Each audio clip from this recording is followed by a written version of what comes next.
আর আমি একটা কথা বলি, তৌহিদ আফ্রিদিকে আপনারা যতটা এবার তৌহিদ আফ্রিদিকে ওপেন গালাগালি করলেন অপু ভাই।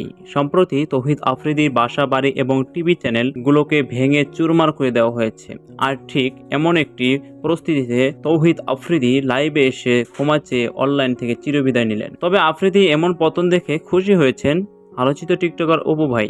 তিনি বলেন, কারো ওপর কেউ অন্যায় করলে তাকে সেই অন্যায়ের মাসুল দিয়ে পৃথিবী থেকে বিদায় নিতে হয়। আফ্রিদির সাথে ঠিক এমনটি হয়েছে। আফ্রিদি আমার সাথে অনেক অন্যায় করেছে। আফ্রিদি ওর বাড়িতে ডেকে নিয়ে আমাকে ওর বন্ধু বান্ধবের সামনে অনেক অপমান করেছে। সে কথা এখনো ভুলতে পারিনি। আফ্রিদির এই দিনের অপেক্ষায় ছিলাম। আমি জানতাম ক্ষমতা কারো জন্য চিরস্থায়ী নয়, তারও একদিন পতন আসবে। সো প্রিয় দর্শক, ভিডিওটি আপনাদের কেমন লাগলো অবশ্যই কমেন্ট করে জানাতে ভুলবেন না।